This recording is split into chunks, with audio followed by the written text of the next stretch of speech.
His stellar engagement with relevant and important academic literature on the topic of climate change and historiography has put the shorter history of humanists and social scientists who are more interested in thinking and writing about human beings somewhat dwarfed in front of those who are concerned about the longer version of natural and planetary histories.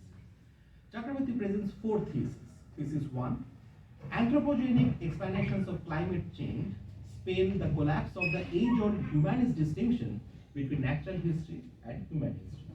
Thesis 2, the idea of the Anthropocene, the new geological epoch when humans exist as a geological force, severely qualifies humanist histories of modernity or globalization. Thesis 3, the geological hypothesis regarding the Anthropocene requires us to put global histories of capital in conversation with the species history of humans. And finally, thesis 4, the cross-hatching of species history and the history of capital is a process of probing the limits of historical understanding. While closely reading Chakravarti, I find an insightful antagonistic moment between the idea of progress on the one hand and the idea of evolution on the other. Conceptually, progress can be linked with a positive change or positive development over a shorter period of time. So you have progress report in schools and all institutions, which is a shorter period of time. Generally, it means there's a positive development, something like that is what should be desirable, right? In contrast, evolution does not have any normative dimension of positivity and goodness that is desirable and is inherent to the very idea of progress. Evolution is a purely scientific category which traces the long duty of species being in general over much bigger time span. In this respect, progress is a purely socio-economic category with anthropocentrism at its very core, while evolution is a biological category that encompasses the totality of the species world, including the human beings.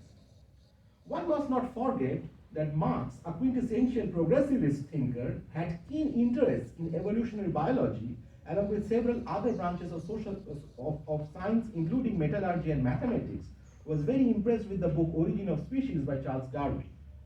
Progress for Marx was inherently a linear transformation of human history from one epoch to the other. But human history for Marx is a tussle between humans and another entity called the market, which is a place of exchange made only possible by human interactions and socio-economic intercourses.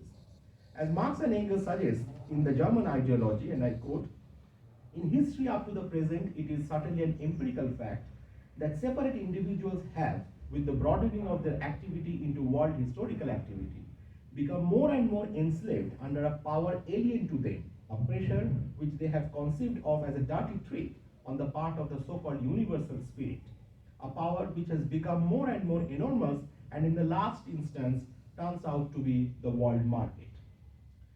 In this paper, I shall foreground the idea of progress over evolution with particular reference to human progress achieved within the socio-economic system of capitalism. Further, I shall try to problematize the inherent limitations of human progress within contemporary capitalism and will take stock of possibilities to transform and transcend contemporary capitalism in the future world of post-capitalism.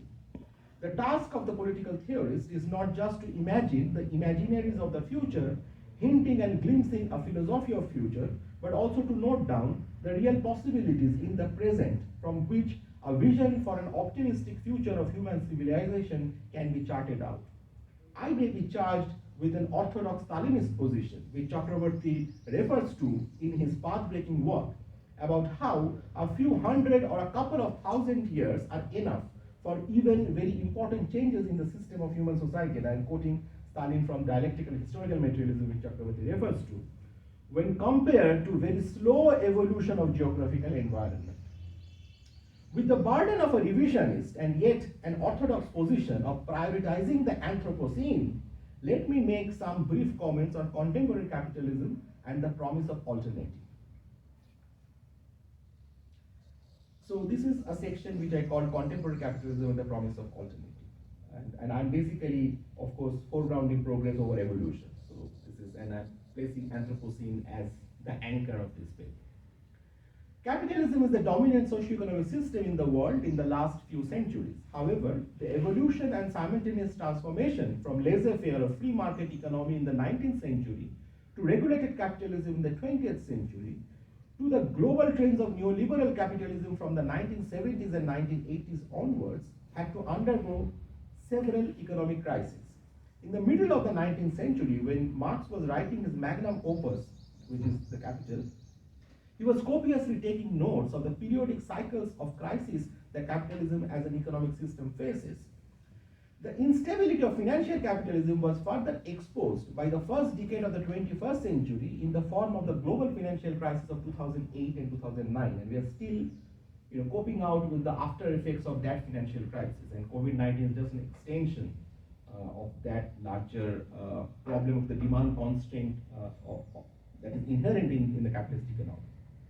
The vulnerability of neoliberal capitalism in the aftermath of the global financial crisis was intertwined with several protest movements across the globe. Indignados in Spain, Occupy Wall Street in the US, Piqueteros in Argentina, Arab Spring in the Middle East and North Africa, India against corruption in New Delhi, the Shahbag movement in Bangladesh, and Hong Kong protests. However, the global protests, as mentioned above, during 2009 to 2012, were mostly autonomous with primarily horizontal mobilizations that corresponds to what Ernesto Laclau calls equivalential logics. Nevertheless, those protests lack the vertical logic of hegemony, which is a radical transformation of the state. As Laclau succinctly observes, that autonomy left to itself leads sooner or later to the exhaustion and dispersion of protest movements. Thus, Laclau clarifies that hegemony not accompanied by mass action leads to a bureaucratism that will be easily colonized by the corporative power of the forces of the status quo. Therefore, he suggests that to advance both in the directions of autonomy and hegemony is the real challenge to those who aim for a democratic future that gives real meaning to the frequently advocated socialism of the 21st century. Unquote. The lifestyle and consumption patterns of top 1 percentile population of the world, comprising of the economic elites, super wealthy business tycoons, upper middle class technocrats, and productive entrepreneurs, have been distinctively different from the rest of the global population. The tremendous inequality within contemporary capitalism is due to the excessive returns on capital over the rate of growth of output and income, which Piketty basically suggests that is R is greater than G, which means the rate of return on capital is much greater than the rate of growth in a particular economy. And the money gained from inheritance accumulated over time. So he suggests that in the capital in the 21st century that sometimes the children of the millionaires and the billionaires, it will take hundreds of years to finish off their wealth. They just don't have to do anything, whereas those who are absolutely not in the position to invest capital, they are nowhere, and increasingly what you have seen that there is no job securities, and also these are the precariat argument which Guy Standing also gives. This is also very much true of the contemporary capitalism. So this is something which today the antagonistic moment of contemporary capitalism is very much there. It's not poverty, but it's actually inequality. So that's the new thing which is now emerging. In imagining an alternative to the capitalist system, 3 fundamental issues have to be addressed. The first is the identification of the domain of resistance to the capitalist order. The second is the nature of agency that can resist capital and state with an agenda to transcend capitalism. The third task is the construction of an alternative imagination of a viable post-capitalist system. The third aspect is essential because without a preliminary sketch of an alternative political economic system, the role of the political agency in resisting capital and the capitalist state will only be grounded on the negative aspects of identifying the antagonistic frontiers of the capitalist system. And this precisely happened with the global protests. That they were just resisting, they were just protesting, but there was no alternative vision that what would Occupy Wall Street would actually end up. Okay, there was immediate demand of certain things like India against corruption, like this Lokpal bill and all which came out. or let's say in the Shahbag protest that's happened that 1971, those who were perpetrators of the 1971, those who aligned with the Pakistan army, they should be hanged. Those were immediate protests, but that was not a strategic vision of transcending the or let's say transformation of the state and the overall political economy, because there's other issues of unemployment and inequality which were also there. That certainly a lot of people just came out not because of only one demand. There were other pinched up kind of issues which were there. In other words, the political agency that might mobilize people against the antagonistic frontiers of capital and the capitalist state has nothing positive to offer, but only rally people on the ground of negation of specific dislocatory effects of capitalism. Such a trend is already being noticed in the xenophobic character of right-wing populist mobilizations, where the anger of the aggrieved population against inequality and joblessness is not channelized against the capitalist system as such, but by targeting the immigrants in some cases or vilifying and attacking specific population groups in other cases instead of an agenda of transcending capitalism. So if you have kind of already some problems and you don't have a progressive alternative imagination, then what will happen is that the aggrieved population can be actually mobilized by right-wing populists in the name of xenophobia, which is now happening in a lot of parts of the world. In the last 2 centuries, there have also been numerous movements against capital based on various demands of the domain of production, like wage increase, better working conditions, and work security followed by various tactics of worker strikes and gherao by the political agency of trade unions and working class parties. Some of them have been successful, while others have not been as successful in achieving their demands. Moreover, those struggles have been at best economistic in nature, that were absorbed by the welfare state in the West in the 20th century in the name of reforming capitalism and presenting a humanist face of capitalism within the ideological framework of liberal and social democracy. The entire welfare state thing in the middle decades of the 20th century precisely was trying to absorb a lot of demands without fundamentally restructuration or without fundamental transcending capitalism. The most vigorous philosophical defense for such a state came from the liberal egalitarianism of John Rawls in the name of property-owning democracy, where individuals could own personal property but have no natural right of private property, nor a natural right to worker-owned and worker-managed firms as an expression of justice as fairness in a society of fair system of cooperation comprised of free and equal persons. And I'm basically citing Rawls' revised edition of 1999 because there was a bit of revised edition there which was not there in the 71. In the last 2 centuries, capitalism has been a flexible system in which various governmental forms as distinct as monarchy, liberal democracy, military dictatorship, and fascism have sustained the basic structure of the capitalist mode of production and exchange. So this is very interesting. The capitalism is such a malleable structure that it actually works with any governmental forms. So if you have monarchy, capitalism is there. If you have liberal democracy, parliament democracy, that's capitalism is there. If you have authoritarian, capitalism is there. You have fascism, capitalism is there. I would say that if they have Bonapartism also, capitalism is there. So this is quite interesting that it has actually the basic capitalist mode of production exchange is there in the last 250 years. More mature capitalism, I'm not talking about mercantile capitalism, but at least industrial financial capitalism of late, is there in any governmental forms. So this is interesting. So that's also difficult to fight capitalism because it's such a malleable structure. It can actually adjust itself to various governmental forms. Social democracy in various parts of Europe in the 20th century and populist governments in the 21st century in various parts of the world have been primarily situated within the entire economic system of capitalism. The 20th century experiments of state socialism, which was seen as a concrete alternative to capitalism, gave rise to totalitarian systems that undermined individual liberty and did not effectively challenge global capitalism. The nationalization and state control of the economy in the Soviet Union and Maoist China led to bureaucratization. The existence of the socialist bloc also ensured the consolidation of Western capitalist countries under the leadership of the United States. By the end of the 20th century, the collapse of the Soviet Union was decisive to the end of the state socialist experiments.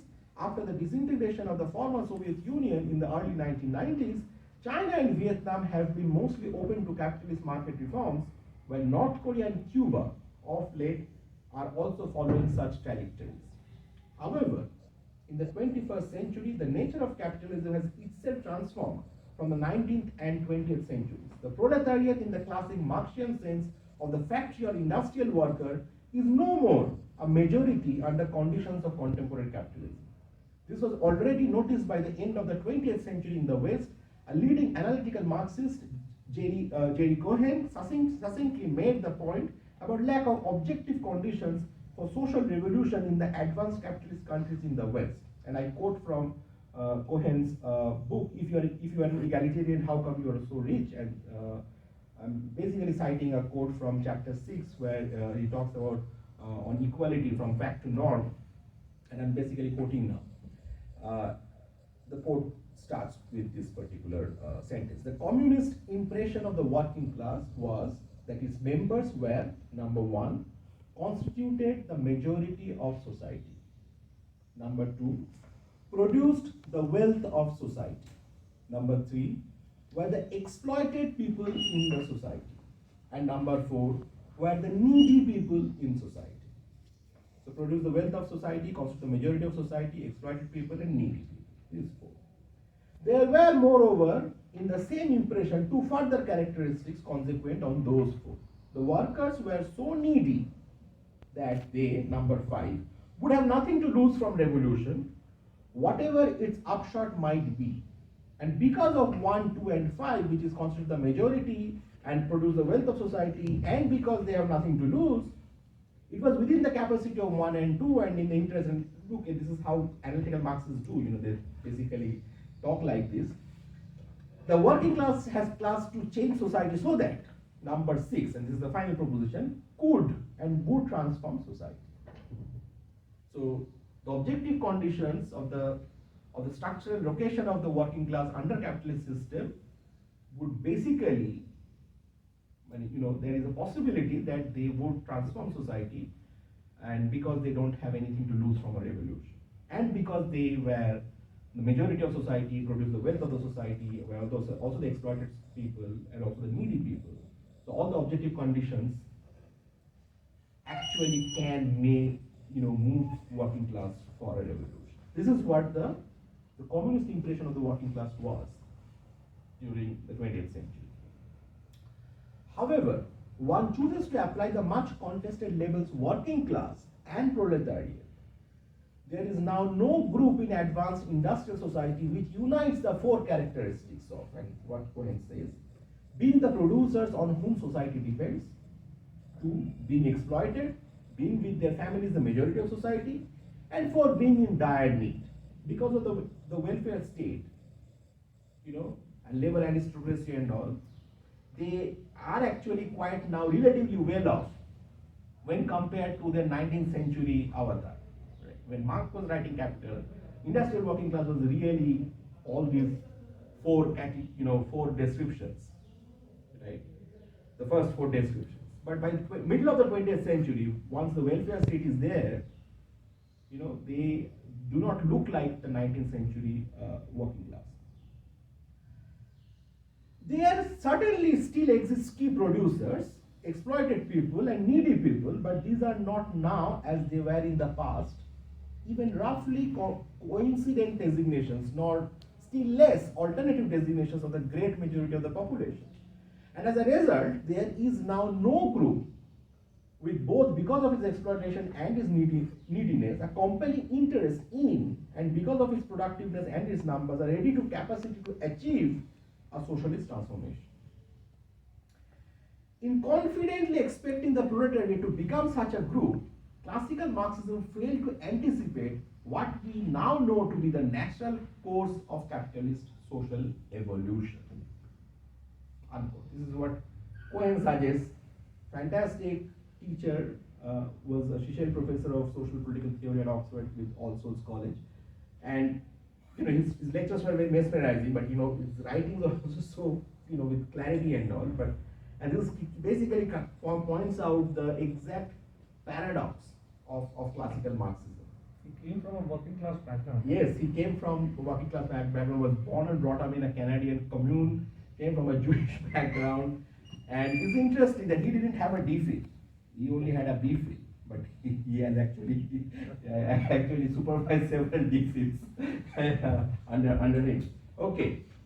By the second decade of the 20th century, various forms of occupational groups have emerged that could be put within the largest segment of surplus population and informal sector labor force, both in the advanced capitalist countries in the Euro-American world as well as in the Afro-Asian and Latin American countries.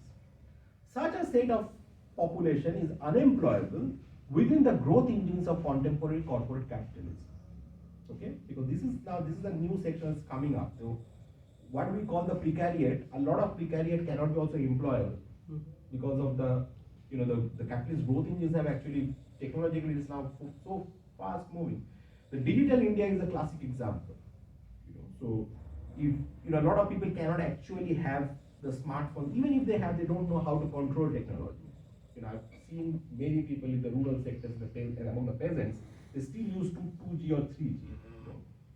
And it's increasingly difficult for a lot of people to just get employed because they just don't know the technology. They don't know how to use technology. And corporate capitalism is increasingly now becoming technologically based kind of a capitalism where you cannot actually employ a lot of people. So this is the large informal sector labor force or surplus population. Political economists have given several other categories, but let us first talk about the surplus population. At the same time, the capitalist system has so far managed the surplus population. Now, how are they managing? Either by various forms of welfare policies through the welfare state that was strong in the middle decades of the 20th century and still exists in Nordic countries, or by implementing dole-centric governmental schemes, which is happening today in India, under the modern architecture of neoliberal governmentality through the neoliberal state. The redundant surplus population, as described by Kalyan Sanyal, as a constitutive outside of global capital, also has a significant proportion of the lumpen proletariat. And this is my intervention that this constitutive outside of capital also has a lumpen proletariat. Okay? Just a second. Just spend a little time explaining this because. Okay. Yeah. Okay. What is constitutive outside? Yes. Okay. So the constitutive outside is that, let's say, within, one has to first make a distinction between capital and capitalism. So capital is, it's money which is being invested in a certain format. But capitalism encompasses a lot of things. So it encompasses capital, it encompasses labor, it encompasses state, it encompasses state apparatuses, all sort of things. So the entire socio-economic system is capitalism. Within capitalism, you have different sectors. So you have capital, you have labor, you have state. Okay? Now, what is the concept outside of capital? Capital is a sector, the capital is invested, okay? But a lot of people cannot be employed within this capital, within the capitalist firm, okay? But that is encircling the entire thing. So let's give a very visual example. So you have Ambani who has actually created the very aesthetically grotesque building called Antilia or whatever. Now, in and around the Antilia, you have, now Ambani, that's Ambani's residence, right? And Ambani has several farms. But then there are a lot of slums in and around that place. Dharavi is maybe can be seen from that. But those who are in Dharavi cannot be employed in Ambani's farm. Okay? So you have capital, but then there is a constitutive outside of capital, which is there, which is constitutive of the entire space that capital is there. I just give you a physical example, just to cut short. Okay? Now, the redundant surplus, along with such a class, which is and in the Dharavi you have the lumpen proletariat also. Okay? This is an interesting thing which Fanon talked about. A lot of people actually don't, a lot of Bhadralok Marxists, they don't talk about lumpen proletariat. So Partha Chatterjee's Political Society, Kalyan surplus population, actually it includes lumpen proletariat. But then, and the entire Bombay cinema, which is, let's say, the Salim Langdepe Matro, or Satya, or this the City of Gold. This is essentially the classic, capitalist, uneven capitalist development with the constitutive outside of capital and lumpen proletariat within it. The mills are shutting down. It is now turning into real estate. And some farm and increasingly you have other kind of farms which is growing, and the older mill workers are completely unemployed, and their next generation is taking the guns or some other kinds of become gamblers or become some other kinds of what you call the illegal parallel black economy. But that's constitutive of capital, and the lumpen proletariat is a part of that surplus population. It's unemployable, but then it has to feed its family, and so this is interesting. Or let's say Slumdog Millionaire is a classic case where the lumpen proletariat is the chief anchor. Now that exists, right? Now, pathological Marxists won't talk about, but Latin American political economy have actually used this particular category. Joe Snan and all these people have a series of work on particular this thing. Anas Ulaqna, who comes from Latin America, actually takes into this account of the lumpen proletariat. It started from, it was there in Marx's class struggles in France or on Louis Bonaparte, that particular book, 18 Number of Louis Bonaparte. As a reactionary class. As a reactionary class, and Marx did not take seriously because he thinks that lumpen proletariat is unproductive. Whereas, somebody like Fanon, who comes from a third world background, he thinks that lumpen proletariat can be used progressively. And I think the Said Mirza, who actually takes this particular issue in Salim Langdon Maduro, is basically saying that we can actually progressively engage with the lumpen proletariat. Look at our politics in and around. Your politics is impossible without taking into account of this lumpen proletariat. They are the strongmen. They are going to they are going to sit in your booth level. They are going to put your posters or campaign, or even if there is some kind of violence from police for an opposition party, they are going to be the proper fighting in the street, doing the street fight. It's not your middle Bhadralok kind of. But here they are evenly distributed across the whole CPM. No, that's the thing. It's the same thing. This is the structure of Indian politics. Because the structure of political economy is such, you see. There's a give and take. The political economy is, in a way, influencing politics, and the real political structure is also influencing political economy. So it's kind of a exchange going on. CPM had them, right? In large numbers. Yes. West Bengal. Yeah. CPM, Trinamool, even the BJP, there's the same thing happening. It's the same.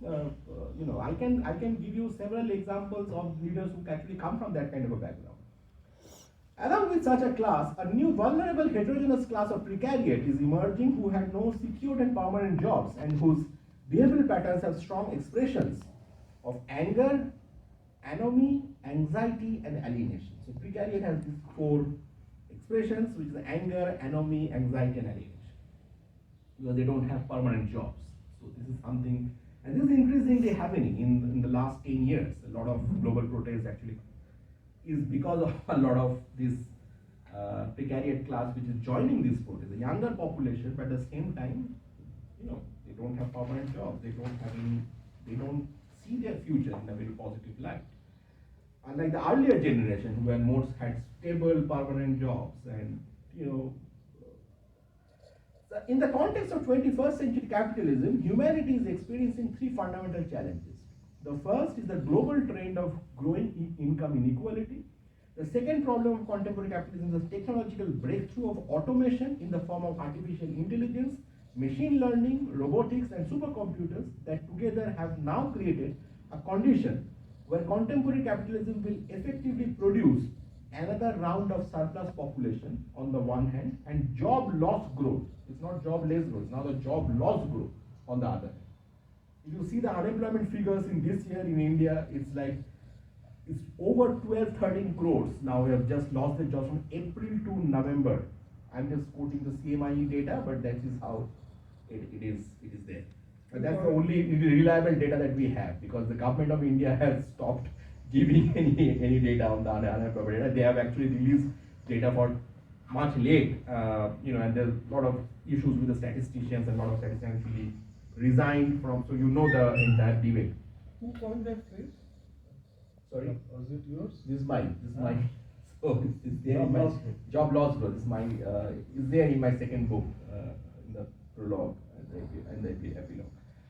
How can capitalism accommodate this large pool of surplus population with no jobs and no money? Already, two strategies are in place in the 21st century.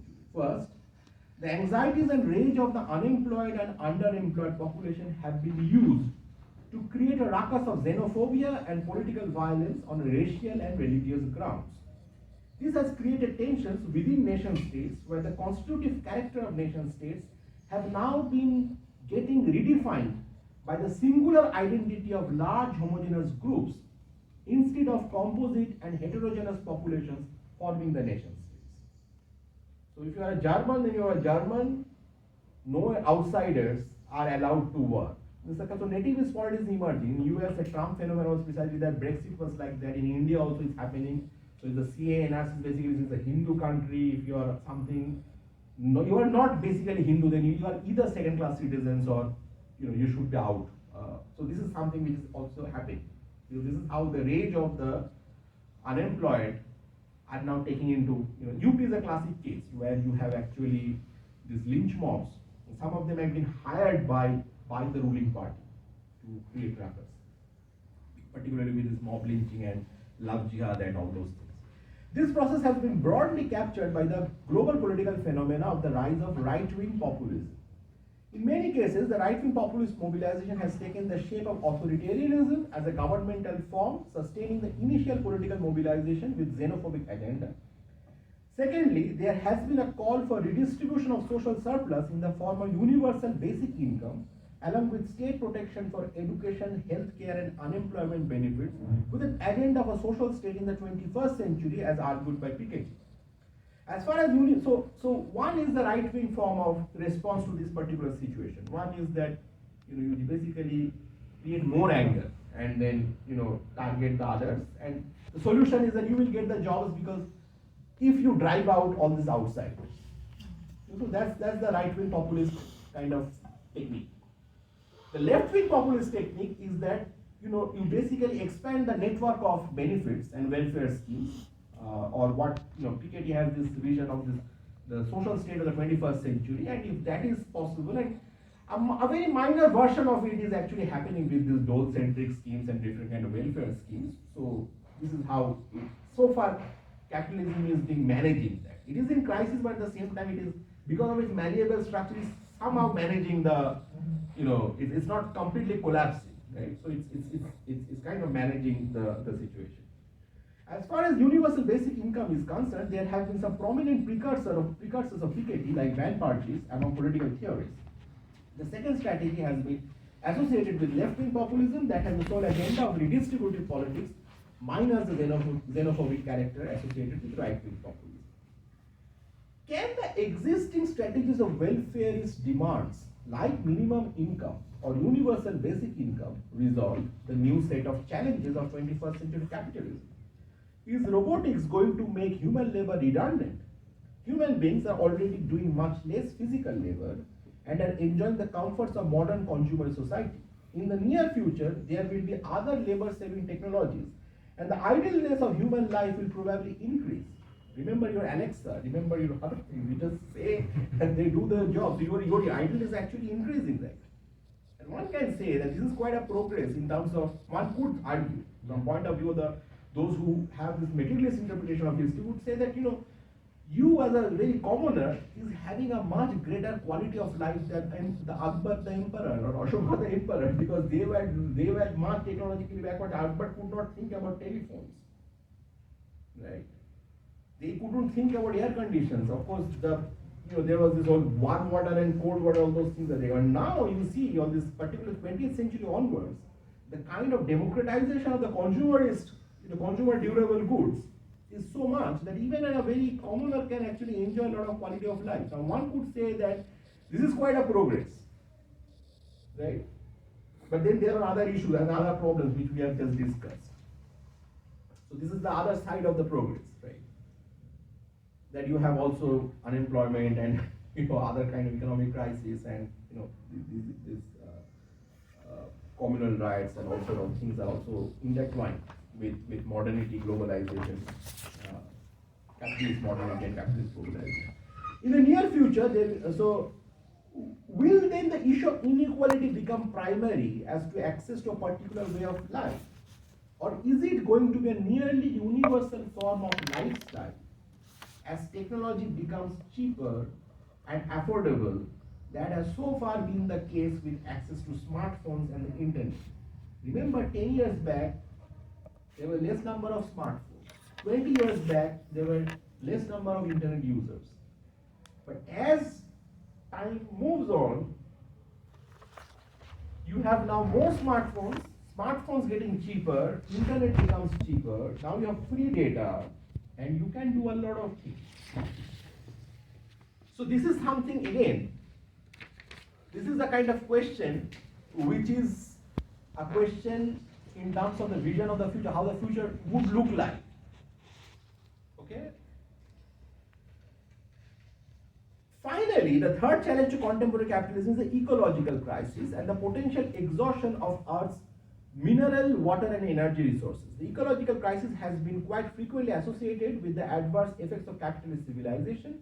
The 21st century might experience an increasing number of lunar missions and planetary excavations for the search of water, minerals, and other energy resources to meet the new requirements of the Earth's population. So your IUCA and your, in Satish Dhawan Space Research Center, these will have actually more interesting kind of work, okay?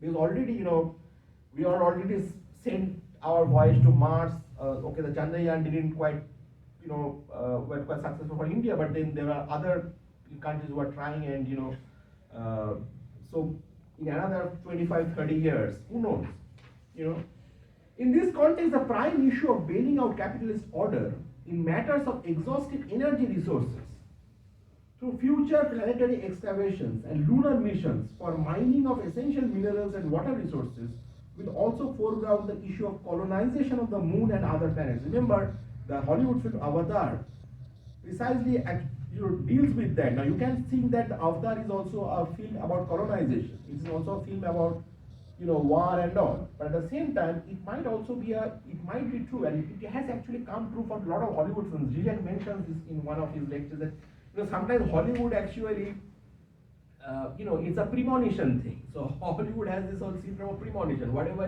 it does, like 20, 30 years back, and sometimes things actually become later. Clone was one thing. So you never know. So I remember. Sorry. 9/11. Yes. Almost 20 9/11 was the same thing. I thought it was a Hollywood film. Exactly. So that's exactly that's what we all are Hollywood. We were so stunned.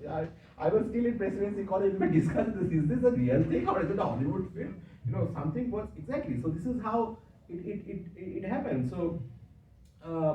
In this context, the prime issue of bailing out capitalist order in matters of exhaustive energy, all the UN treaties like Outer Space Treaty and space laws might govern nation states.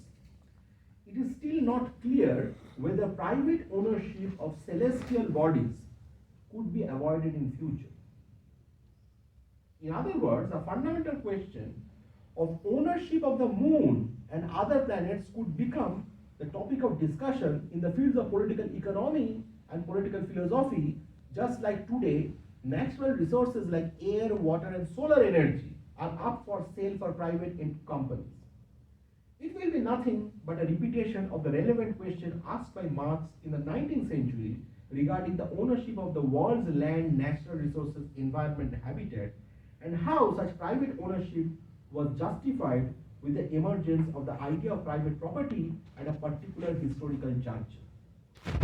In future, if human beings make a second home in the moon or another planet, then the issue would be who could afford to go to such a place, provided that there would be costly planetary and lunar missions.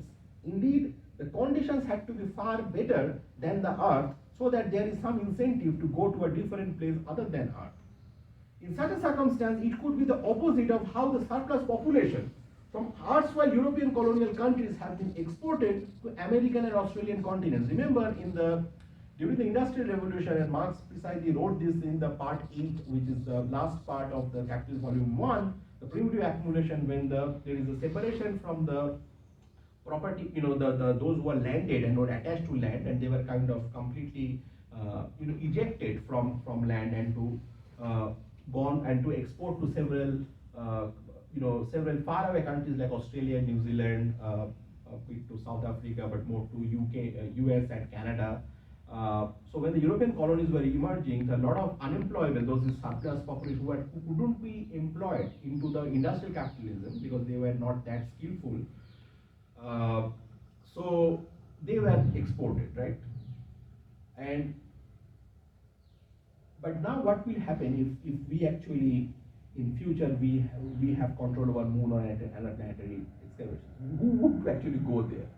What is the surplus population going to be there, or those who have money they could go there if conditions are better than ours? So this is something a question that so indeed the conditions have to be far better.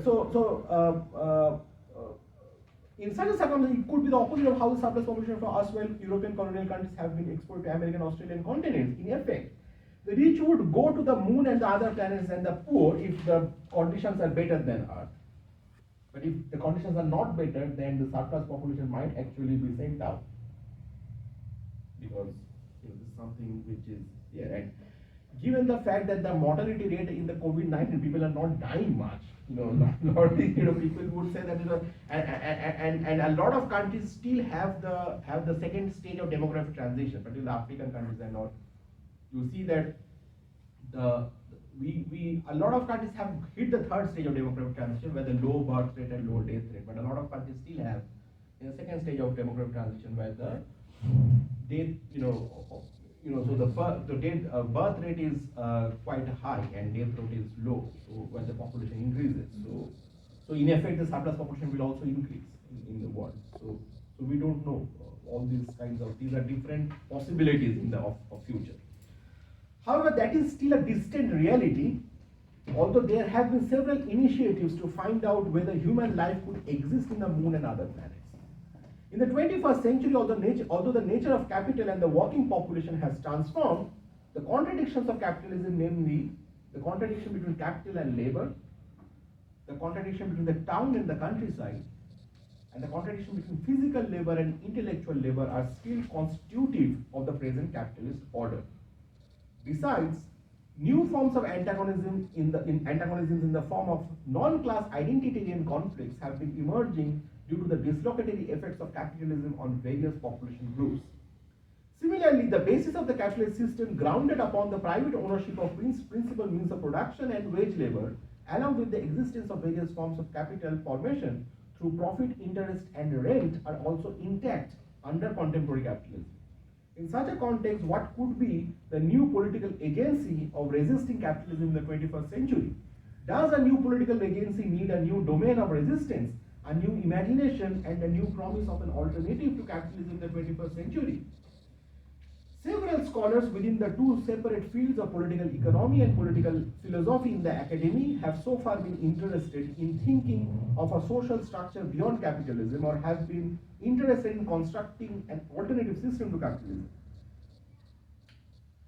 This paper will also follow such a legacy of imagining alternative capitalism in the 21st century by evaluating the strengths and weaknesses of the extant scholarship or alternatives to capitalism. In effect, it will chart out the possibilities of an alternative by analyzing the inherent problems of contemporary capitalism in the 21st century. However, to chart out the possibility of an alternative capitalism, the Marxian idea of transcending capitalism with the alternative post-capitalist socialist order and communism need to be first discussed, because Marx, the genius, has been so far the most inspiring political and intellectual figures in thinking and acting and moving beyond capitalism. So I am skipping the Marxian alternative communism for the of time, but let me just briefly say that my argument in this paper is that there is no difference between the early Marx and the young and the older Marx that Althusser makes in terms of the early Marx was more interested in spirituality, alienation, and that, and whereas the older Marx is more mature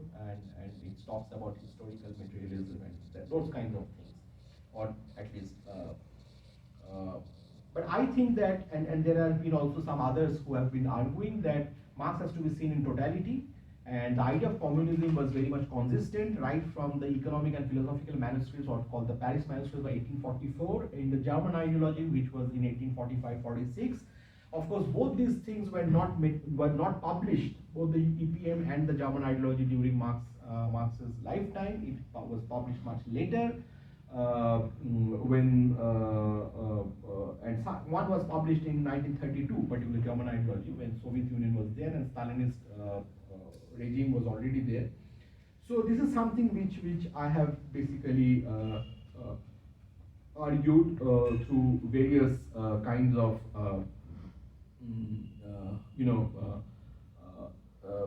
readings of Marx. And one could say that communism as something which was very much there right from the early Marx and to the Critique of Gotha program in 1875.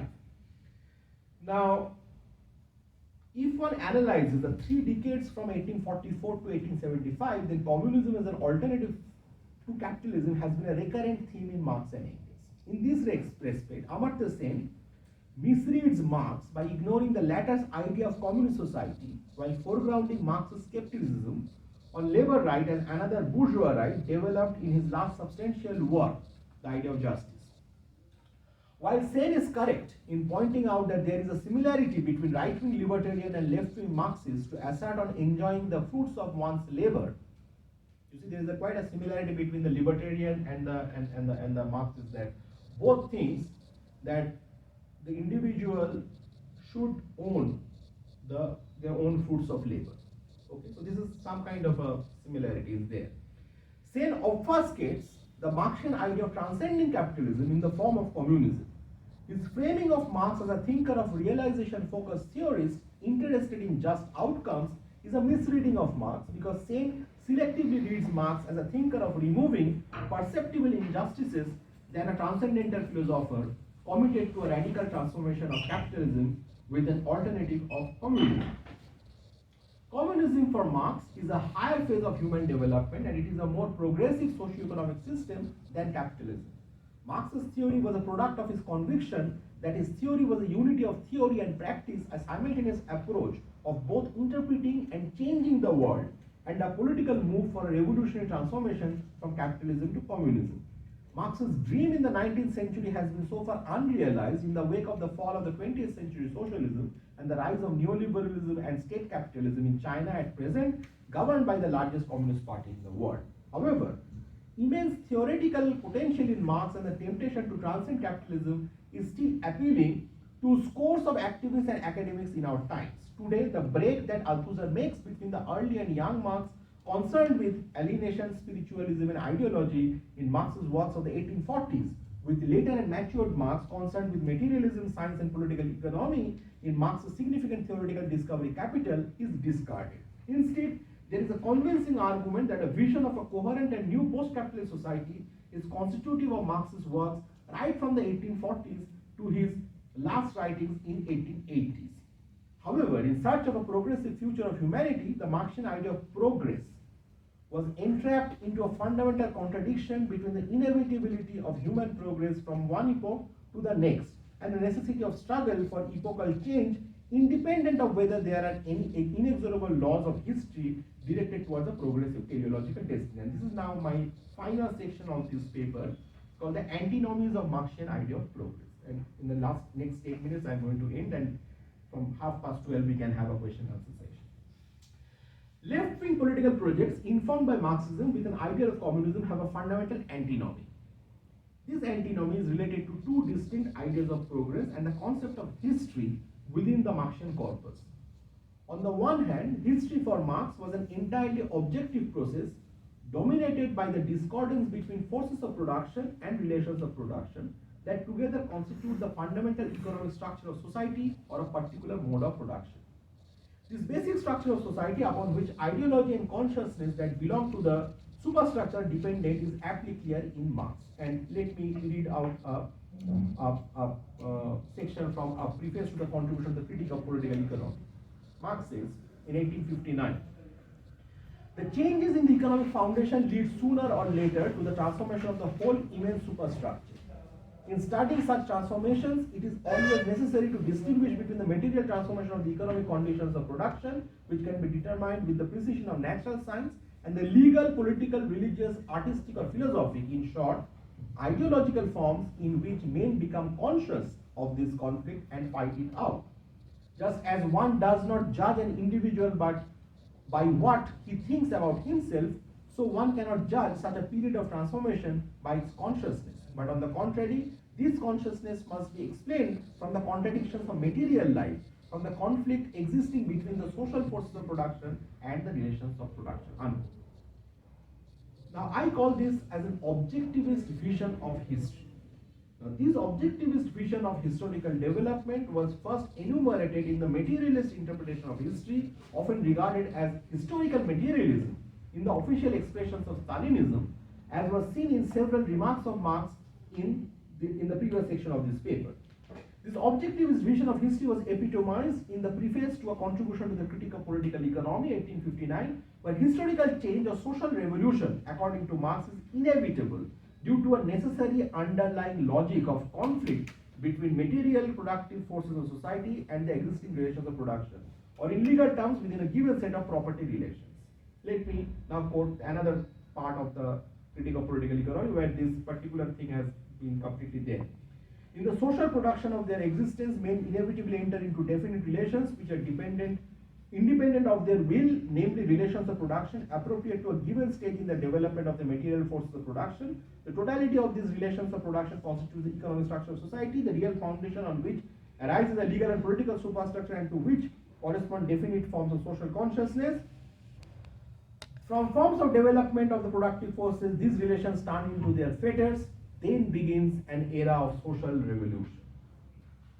So Marx designated the various epochs of development of society with a progressivist vision, with each epoch creating a condition of antagonism and how such antagonism could be resolved. So basically Marx categorizes that there was previously a kind of primitive communism, and then from there you have slave society, and then slave mode of production has given rise to feudal mode of production, and feudalism has given rise to capitalism. And there are internal contradictions within each system which creates a condition for a transformation of those mode of production into another mode of production, and there are certain inexorable laws within, or what is called the inexorable laws of history.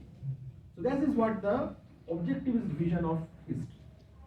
Now this objectivist vision of progress and history, as expressed by Marx in the preface to a contribution to the Critique of Political Economy, was supported by Engels in a speech at the grave of Marx in London's Highgate Cemetery on March 17, 1883. And let us check what Engels is saying. And this is very interesting, the evolution and that will come. Just as Darwin, and Engels is saying, just as Darwin discovered the law of development or organic nature, so Marx discovered the law of development of human history.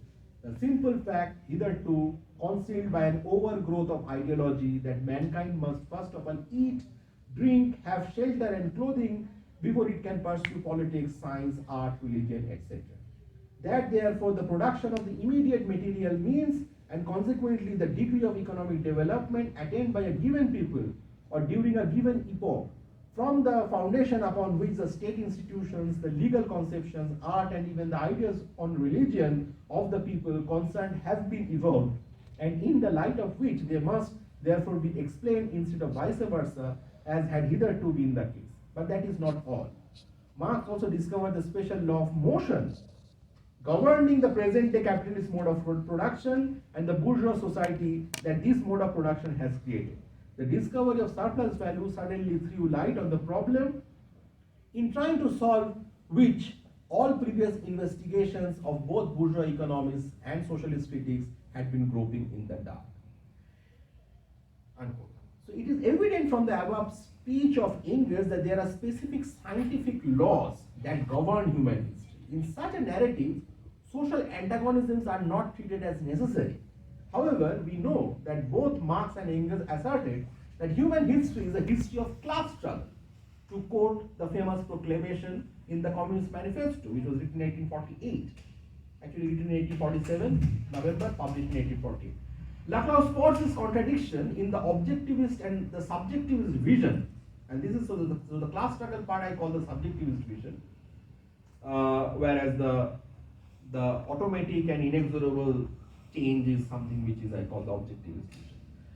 Ernesto Laclau spots this contradiction in the objectivist and the subjectivist vision of history, where ambiguity is constitutive in the writings of Marx. He presents the problem in the following manner. History, and I quote, history was for Marx in the first place an entirely objective process dominated by the contradiction between the development of productive forces and the successive systems of relations of production constitutive of social organization. The epitome of this objectivist vision was the preface to the critique of political economy, where social antagonisms play a clearly secondary role, being only the distorted reflection of an underlying necessary logic. On the other hand, however, Marxism also asserted that the history of humanity was the history of class struggle, to quote the famous formulation of the manifesto. How to bring these two visions into unity? My increasing conviction became that this was an impossible task, and the so-called crisis of Marxism was to a large extent the result of this impossibility. By the 1970s, this objectivist vision was entirely discredited.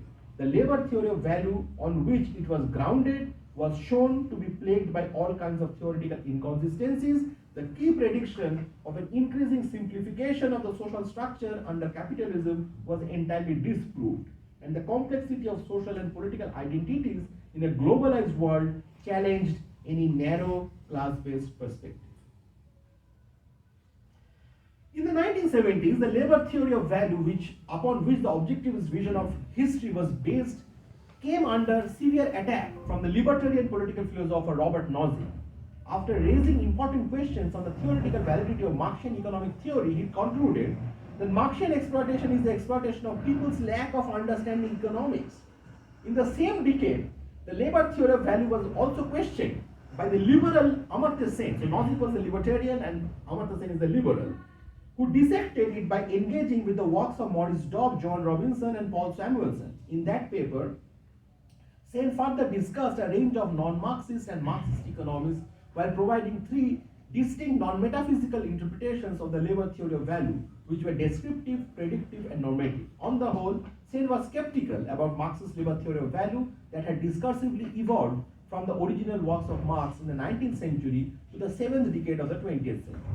By the 1970s, Sen's theory of collective choice and social welfare was engaged by both the liberal egalitarian political philosopher Rawls and the libertarian Nozick. Thus, it is not surprising to see how Sen in turn has positively engaged with both Rawls and Nozick in his treatise on justice, while putting himself on the comparativist school as opposed to the transcendental institutionalists like Rawls and Nozick, who according to Sen had also taken the transcendental institutional route. By the 1970s, when neoliberal governmentality was taking shape with innovations of new techniques to govern populations in the third world, it was none other than Sen, among several superstar development economists, who took the lead to pursue governments and international organizations for a new development practice. And Partha Chatterjee writes a foreword for Kalyan Senna's Rethinking Capitalist Development, and he mentions that for a new development practice that was needed to politically manage the victims of capitalist growth. And Chatterjee basically spots Sen as one of the the development economists who did this particular thing about convincing governments and how to manage the surplus population.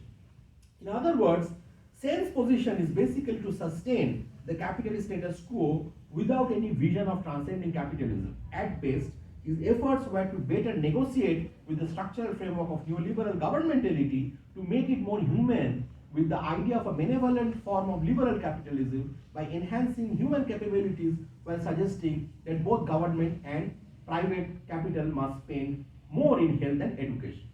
The final section or part 8 of Capital Volume 1, 1867, focuses upon the process of primitive accumulation that narrates the story of expropriation of the agrarian population from their land. In other words, the rise of industrial capital and the various occupations and professions associated with industrial capitalism displaced many people who were dependent on agriculture. And Sen's position on Singur was precisely in favor of that displacement. He thinks that just like in England, you had costs, so there could be some displacements, and we should have the Tata factory. But then the other development economists were kind of contesting that. And so Sen, Pranab Bardhan and all this were on the same one group. Partha Chatterjee was on the whole on the kind of in between. But then there are other people who are like somebody like Anjan Chakravarti and Kalyan Sennal and all. They were thinking that this is difficult because we don't know. And Singur is just one case, but there can be other cases like in other parts of India, where today when we are situated in a multi-party democracy, it's not like China where you have one-party system, or a Vietnam like a one-party system, where it is you command and the things will go. Okay, we are not also in the 19th century when Marx was writing, because at that time there was no adult suffrage, but now you have adult suffrage. So now you have to take, and the entire development economics thing is precisely that, to think about human rights, adult suffrage, democracy, participation, and all that, right? So now you have to engage with these people who have voting rights. Now, if you are displacing, then that's antagonistic to their interests, right? So how do you manage this particular situation, right? So that is the kind of a contradiction in, among economists also, and those who think about, industrial capitalism as a way forward and progress. Because this was something, an issue with Marx also, because in very late in the early 1880s, when Marx is responding to Vera Zasulich, the Russian Narodnik, and Marx wrote 3 letters and 3 drafts, and then he was not convinced because the Russian Commune was happening, and at the same time it's not a very advanced capitalist country. Marx already predicted that capitalist, any kind of socialist revolution would actually come for an advanced capitalist country, but in Russia things were happening in a very interesting way. So it was the backwaters that the possibilities of revolution was there, and eventually it happened in Russia. Okay, so this is something which was very much debated, and Theodor Shanin's work, particularly the late Marx and the Russian Road, which precisely argues this entire thing, that whether you can have a post-capitalist system by bypassing the advanced capitalist stage. So that is also possible. You do not have to be actually completely built with a completely advanced capitalist kind of a country. You can actually bypass from a largely agrarian mode of economy to a post-capitalist order, because it's all about your managing your property ownership and the distribution question. So if you manage that, then it's possible. So, thus the issue of displacement only created an antagonistic moment of struggle between the peasants and those forces that want to displace the peasantry. The clamor of Communist Manifesto and the polemical approach of Marx in the final section of Capital Volume 1, after making all the sophisticated mathematical formulations of commodities, exchange, surplus value, etc. in the initial pages of the same book, foregrounds antagonism and struggle between various sectors of the human population as the driving force of history and progress. The second narrative of history as an outcome of struggle can be described as the subjectivist vision of history, as opposed to the first narrative of an objectivist vision of history as a dynamic and spontaneous process. Now, it is challenging to unite these two visions of the Marxian concept of history. This ambiguity within the Marxian conception of history has influenced the communist parties in responding to neoliberal capitalism. On the one hand, the progressivism in Marx later inspired the building of capitalism in Russia with the adoption of Lenin's new economic policy and the Chinese state's approach to socialist reconstruction by appropriating even neoliberal models of development. Moreover, the philosophy of history in Marx, along with various Marxist ideas of progress, when placed together with the response of Marx to the Russian radical Vera Zasulich, made the discursive field of Marxist ideas of history and progress more complicated, with the dialectical contradiction between evolution and anti-evolutionism. Here one must emphasize that the liberal position of Saint's welfarism with his basic capabilities approach was developed from the 1970s onwards. Later his philosophical defense of realization-focused comparative approach to justice and the Rawlsian idea of property owning democracy are fundamental disagreements with the analytical Marxists like Jerry Cohen, John Elster, and John Romer on the issue of whether capitalism is among the best forms of available social systems, since humanity has never experienced the so-called Marxian vision of communism as envisaged by Marx and Engels in their several writings. However, both Cohen and Rawls, while being ideologically polar opposite, defended the objectivist vision of history in Marx, in which history moves from the lower phase of pre-capitalism to capitalism and then transcend towards the higher phase of post-capitalism in the form of socialism and communism. Now, in the remaining part of it's a long paper, so in the remaining part of the paper, I basically discuss the socialism and communism, the works of contemporary Marxists, so you have Zizek, Badiou, then Ajaz Ahmed's response to a lot of critiques, Jacques Derrida, the specters of Marx, all those things.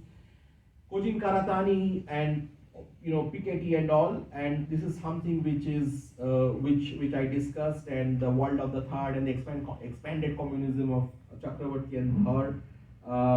So these things that I basically look at Latin America, Michael Leibowitz, Martha Harnecker, all those things are there, and then I basically end the paper with Piketty's participatory socialism as one form of thing, and then we can have a discussion. And my position I will then put forward here. And this is the last paragraph that I'm reading, and then we can have a question answer session. The new search for an alternative to neoliberal capitalism is provided by the anarcho-Marxist scheme of Colin Karat, and we will discuss that more if you have asked. A search for an alternative to rapid inequality of contemporary capitalism is also provided recently by Thomas Piketty in this proposal for a participatory socialism. And Piketty's recent book, Capital and Ideology, precisely as this in 2020 just got published. Piketty suggests that governments throughout the world must take a firm decision to impose progressive wealth taxes, along with creating a tax system that will ensure to extract progressive taxes from property, inheritance, and income. Suppose such a proposal is followed, apart from a policy of permanent land reform, then a just society where access to the broadest possible range of fundamental goods, including education, health, voting rights, and the right to full participation in social, economic, civic, cultural, and political life can be ensured.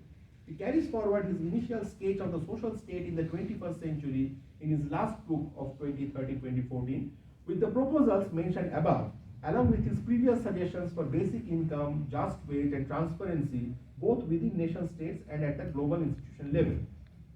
Piketty is bypassing Marx by reactivating and radicalizing the liberal egalitarian principles of Rawls and the liberal egalitarian and federalist discourses embedded within the liberal democratic tradition. However, and this is my position which I end, however, the post-Marxist theoretical position that this author subscribes to immediately warns him that a model of associative communism of Karatani or Piketty's participatory socialism only become a name of empty signifiers which are necessary for political mobilization.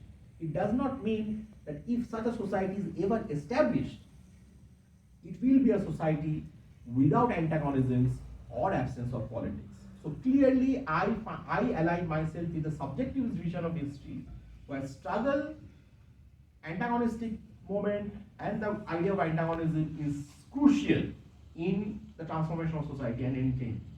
And there cannot be any society which will be completely, totally antagonistic free. And even the Marxist idea of this communism, which is a society without state, withering away the classes and withering the state, I think that even if you have, in the future, let's say, we don't know, and in terms of the imagining a political theory kind of a perspective, even if you have a state even if you have a society without a state, without a class, there can be still antagonism on other lines. There can be an antagonism between your climate, the environment and human beings. There can be antagonism between caste identities. There can be antagonism between the gender identities. So struggle and antagonism is something which is part and parcel of human life, and that is how progress occurs. There is nothing like a beautiful idyllic heaven out there going to be in the future. Thank you very much.